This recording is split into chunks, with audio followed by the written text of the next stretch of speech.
이야기 정원을 찾아주셔서 참으로 감사합니다. 늘 행복하세요. 구독과 좋아요는 사랑입니다. 옛날 옛적 조선의 남쪽 끝자락 산과 들 사이로 아담하게 놓인 작은 마을 매화골이 있었다. 그 마을 한켠 기생 출신의 여인이 홀로 딸 하나를 품에 안고 살고 있었다. 세상은 그녀를 이름 대신 미천한 계집이라 불렀고 그 딸아이를 두고도 기생의 피라며 혀를 찼다. 그 아이의 이름은 월양, 달빛처럼 맑고 조용한 눈을 지닌 아이였다.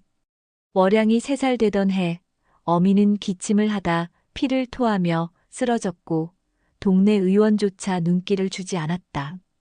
기생의 딸이라 하여 병조차 천하게 여긴 것이다. 어미는 초췌한 얼굴로 마지막 숨을 거두며 말했다.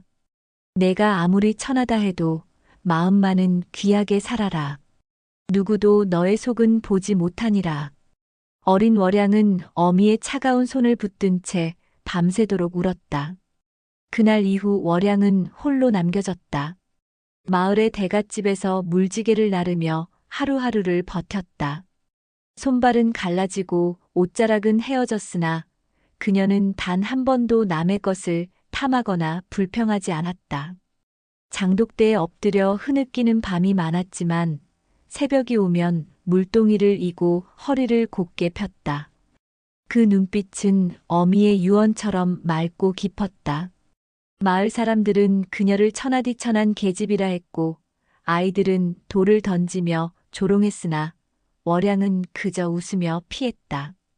그러나 그녀의 눈엔 늘 슬픔보다 더 깊은 무언가가 서려 있었다.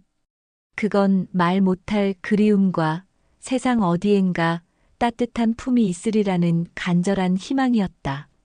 그녀는 하늘을 보며 속으로 묵묵히 되뇌었다. 나는 귀하게 살아야 해. 반드시.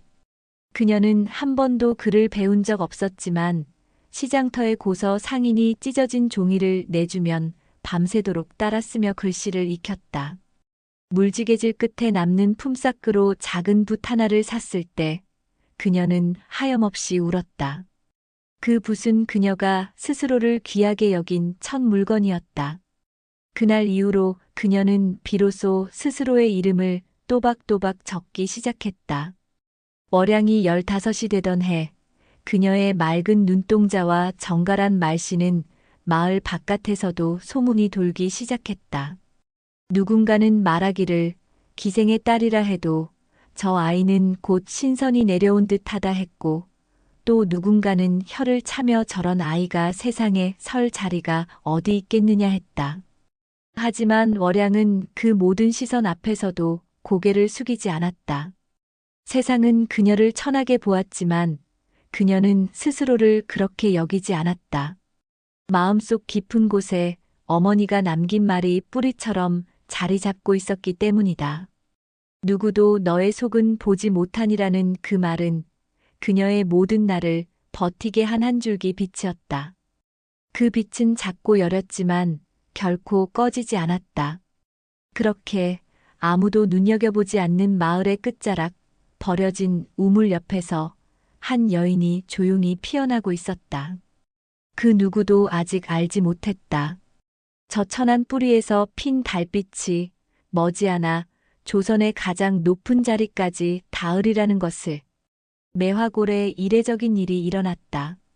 왕세자가 지방 순시 중 잠시 머물기 위해 인근 군현을 둘러보게 되었고 인근 고을 원님의 집에서 작지만 성대한 연회가 열렸다. 고을 안의 장정들과 처자들이 모두 나와 거리며 구경하였고 대갓집들에서는 상과 잔치를 내어 걸음을 멈춘 왕세자의 눈길을 사로잡으려 애썼다. 월양은 그날도 물지개를 짊어지고 대갓집 잔치집으로 물을 날랐다. 누구보다 많은 짐을 지고도 누구보다 조용히 제 할 일을 다하는 그녀의 모습은 상아빛 고름을 입고 가채를 얹은 여인들 틈에서도 묘하게 빛을 발했다. 그러나 아무도 그녀를 눈여겨보지 않았다.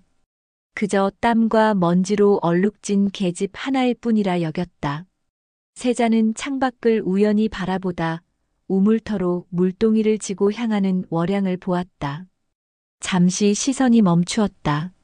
그녀의 뒷모습은 비록 누추했지만 그 발걸음엔 단단함과 맑음이 깃들어 있었다. 그는 무심히 시선을 거두었지만 마음 한구석에선 그 모습이 지워지지 않았다. 마치 오래전 꿈속에서 본 듯한 장면 같았다. 그날 밤 잔치가 무르익었지만 세자는 술잔을 들지 않았다. 대신 조용히 사람을 불러 물었다. 아까 우물터로 물을 나르던 그 아이는 누구냐? 하인들은 놀란 눈으로 서로를 쳐다보다가 머뭇거리며 답했다. 기생의 딸이라 하나 이름은 월양이라 합니다. 궁금증은 점점 깊어졌다. 세자는 밤이 늦도록 잠을 이루지 못했고 이튿날 새벽 몰래 걷어 입은 평복을 두르고 마을로 나섰다. 매화골 골목을 돌아 우물가에 도착했을 때 아직 이른 시각인데도 월양은 물동이를 들고 있었다. 두 사람의 눈이 처음으로 마주친 순간 그 사이엔 바람도 소리도 멎었다. 너는 왜 이리 이른 새벽에 나왔느냐? 낯선 이의 물음에 월양은 조용히 웃으며 대답했다. 물이 맑을 때 길어야 사람들이 덜 탓하지요. 세자는 그 대답에 오래도록 시선을 떼지 못했다. 그 말 속엔 수치도 자조도 없고 오히려 스스로를 단단히 다져온 사람의 단아한 품위가 배어 있었다. 그 만남은 짧았으나 깊었다. 세자는 돌아가는 길에도 그녀의 말투와 눈빛을 떠올렸고 마음 깊은 곳에 묘한 떨림이 자리 잡기 시작했다.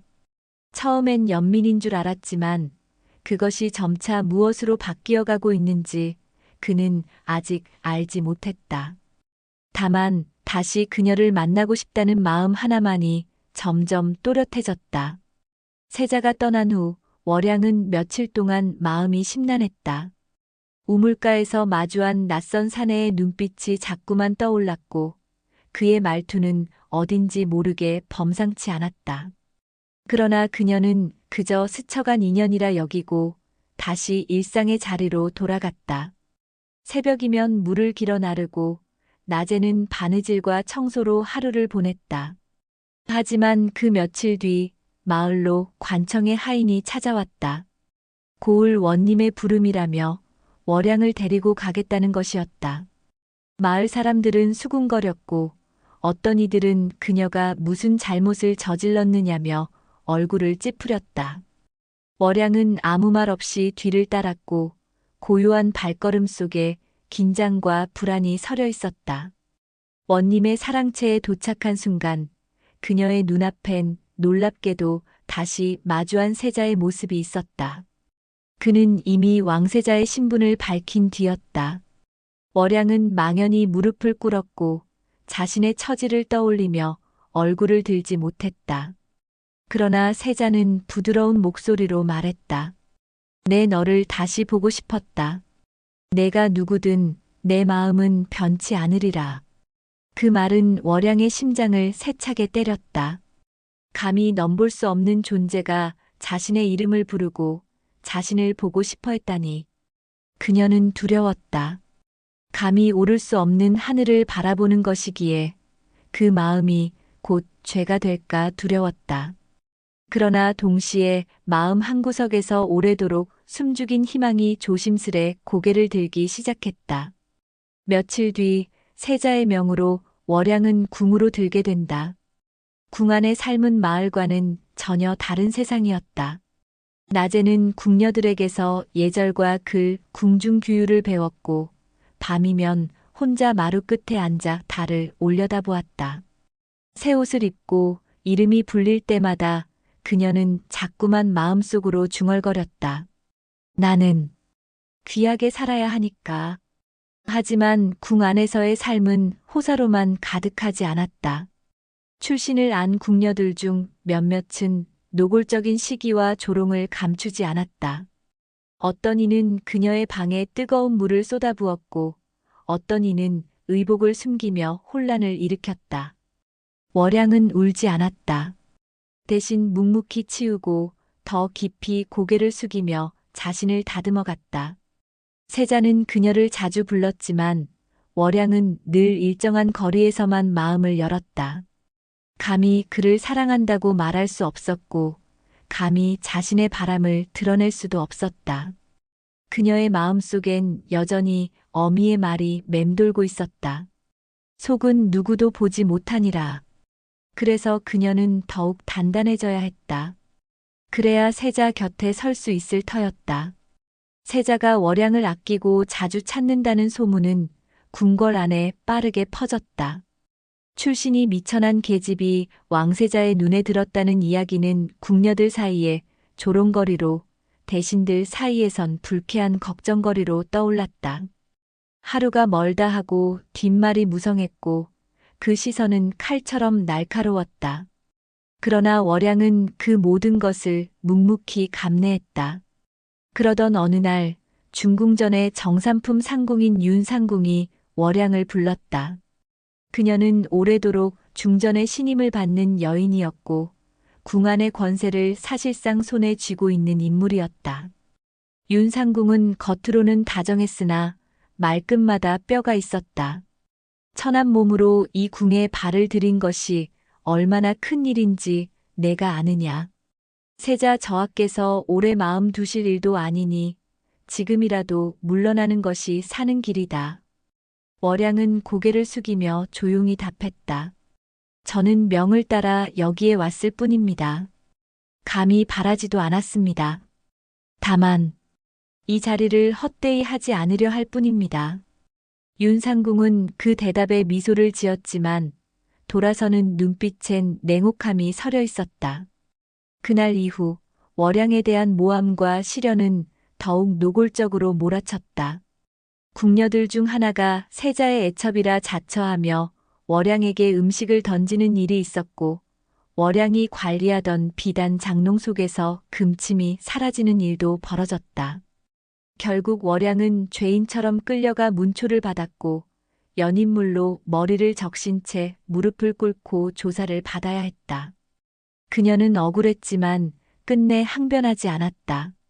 단지 조용히 무너진 마음을 다잡고 눈을 감았을 뿐이었다. 그날 밤 세자는 그 소식을 전해 듣고 노하였다. 월양이 억울한 누명을 쓰고도 끝내 자신에게 말하지 않았다는 사실에 마음이 무거워졌다. 곧장 처소로 찾아간 그는 앉은 채로 떨고 있는 월양을 품에 안으며 조용히 말했다. 내가 지켜주지 못해 미안하다. 내가 아니면 누구에게 이 마음을 내어놓겠느냐. 이제는 나를 피하지 말아다오. 월양은 그 품속에서 눈물을 흘렸다. 억울해서가 아니라 그 마음이 너무 따뜻해서 처음으로 누군가가 자신을 보호하겠다고 말해주어서였다.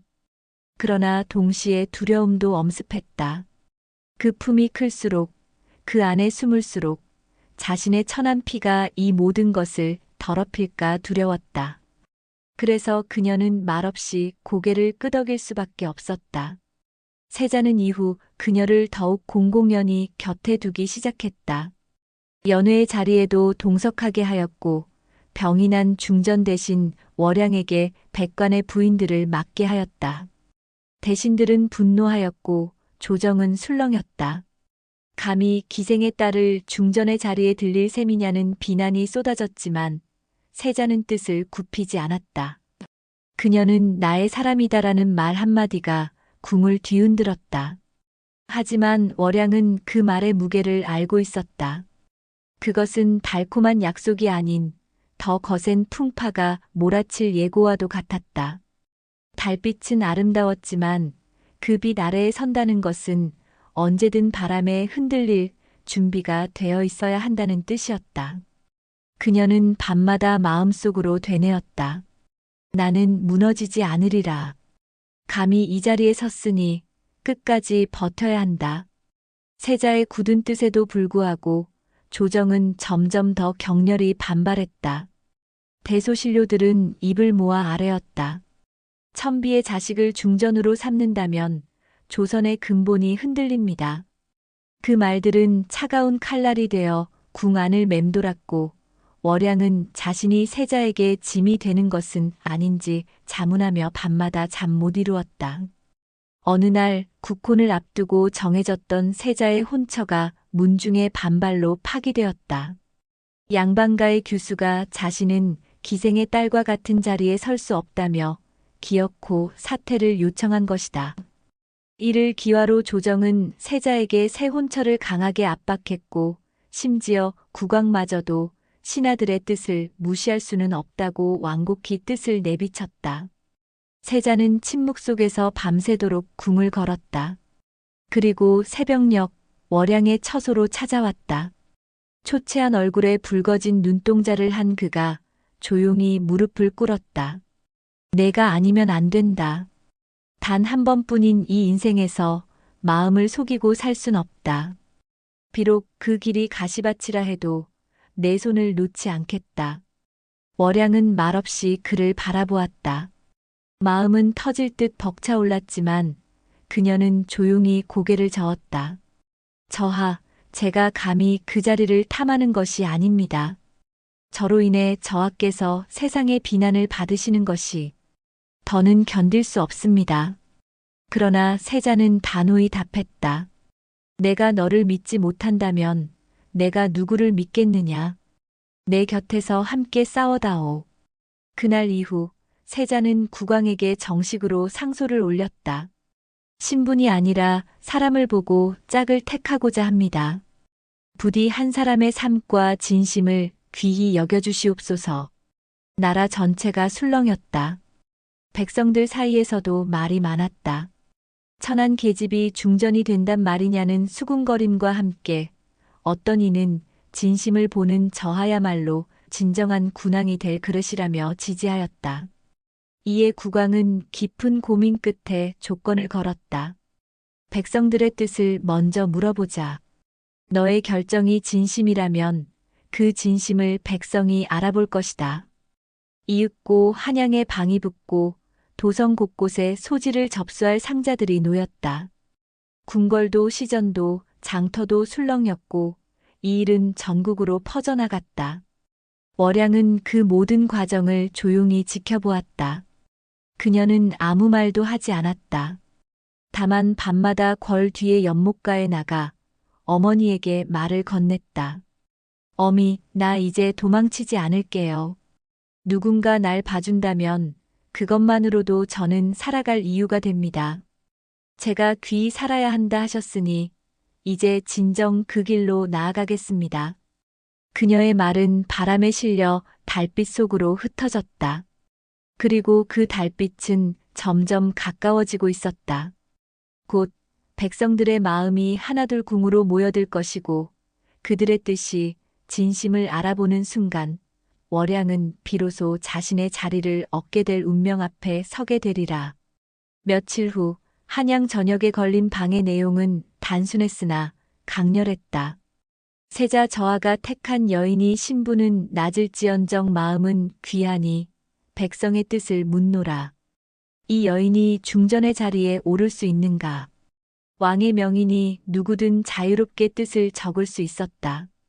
조정 대신들은 이를 억지라 비웃었고 양반과 자제들은 분노에 찬 글을 써댔다. 하지만 뜻밖에도 가장 먼저 붓을 든 것은 평범한 백성들이었다. 우리는 늘 높은 사람들끼리만 혼사를 정하는 것을 보아왔습니다. 하지만 세자 저하께선 처음으로 우리처럼 낮은 자의 진심을 귀히 여기셨습니다. 한 중년 여인의 글이었다. 그리고 시장 상인, 궁에서 나와 장사하던 궁녀 출신 노파, 과거 시험을 포기하고 장터에서 붓글씨를 써주던 젊은 선비까지 백성들은 하나둘 마음을 적기 시작했다. 그 여인이 누구이든 나라님 곁에서 올곧은 마음을 지켜줄 사람이라면 족합니다. 신분보다 더 중요한 것은 품성과 진실입니다. 세자 저하의 뜻을 따릅니다. 기생의 딸이라 하나 우리 어미도 기녀 출신이었으나 누구보다 고든 사람이었소. 그 여인을 욕보이지 마시오. 소지는 날마다 쌓여갔고 왕은 그 글들을 직접 읽었다. 뜻밖에도 백성들의 의견은 단순한 동정이나 감상에 머물지 않고 옳고 그름을 꿰뚫는 이성적인 판단으로 가득 차 있었다. 국왕은 깊은 침묵에 빠졌다. 신분의 울타리보다 진심을 보는 백성들의 눈이 때로는 신하들보다 더 바르고 현명하다는 것을 그는 처음으로 실감했다. 그날 밤 왕은 세자를 불렀다. 고요한 침전에서 두 사람은 마주 앉았다. 왕은 긴 한숨 끝에 말했다. 내 너를 어릴 적부터 지켜보았다. 내 마음이 어디를 향하고 있는지도 안다. 다만 그 길이 험하다는 것이 두려웠다. 하지만 이 나라의 주인은 백성이니 그 뜻을 거스르진 않겠다. 너의 결정을 허하마. 세자는 무릎을 꿇었다. 아버지, 감사합니다. 그는 처음으로 완전한 허락을 받은 순간 눈시울을 붉혔다.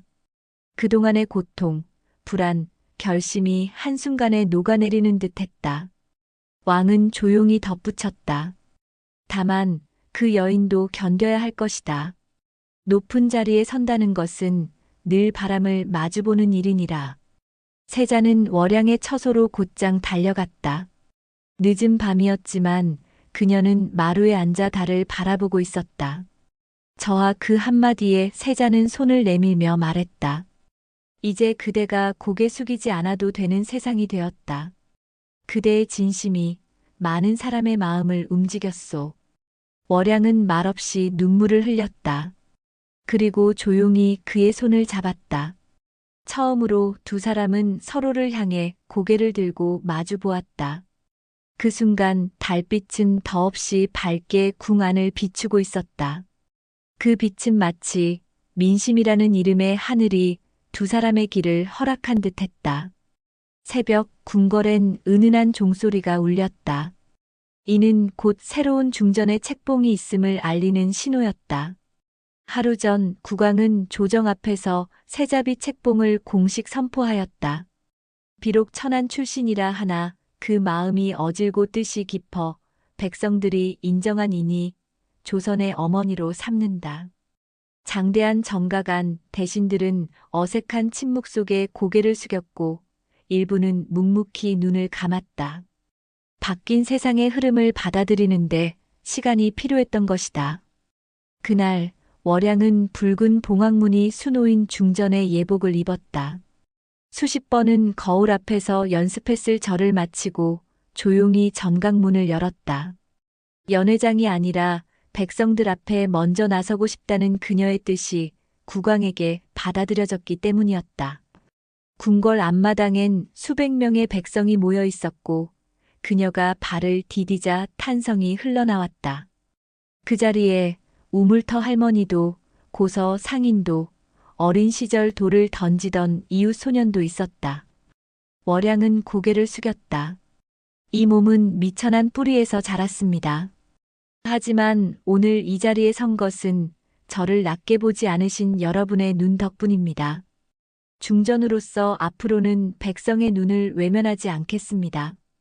제 마음을 바쳐 이 나라를 돌보겠습니다. 그 말에 백성들은 뜨겁게 눈시울을 적셨고 누군가는 조용히 땅에 이마를 붙여 절을 올렸다.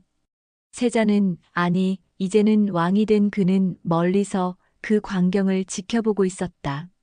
그의 눈엔 자랑과 감동이 어렸다. 밤이면 밤마다 달을 보며 그리워하던 그 여인이 이제 조선의 가장 높은 자리에 선 것이다. 그는 문득 웃으며 혼잣말했다. 이제야 진정 조선이 따뜻해지겠구나. 궁에 돌아온 월양은 여느 중전처럼 사치를 부리지 않았다. 그녀는 궁녀들과 함께 자수 놓고 약을 다리며 병든 내의원을 돕고 몰래 궁 밖 아이들의 글방을 세웠다. 무명 여인들의 말에도 귀를 기울였고 억울한 백성의 사연을 직접 들었다. 그녀의 정성은 조선을 더욱 따뜻한 나라로 바꾸기 시작했다. 세월이 흘러도 월양의 이름은 사람들 입에 자주 올랐다. 백성들은 그녀를 달빛 중전이라 불렀고 매화골의 옛 우물터는 사람들이 찾아와 기도를 드리는 성지처럼 되었다. 어머니의 묘 옆에는 작은 정자가 세워졌고 그곳에서 월양은 해마다 조용히 절을 올렸다. 어미, 나 귀하게 살고 있어요. 하늘에서 보고 계시지요? 달빛은 여전히 맑고 궁궐의 지붕 위를 은은히 비추고 있었다. 천안 뿌리에서 피어난 한 여인의 진심이 조선을 바꾸고 있었다. 그리고 그 이야기는 오래도록 사람들의 마음속에 전래처럼 남아 또 다른 희망이 되어 흐르고 있었다.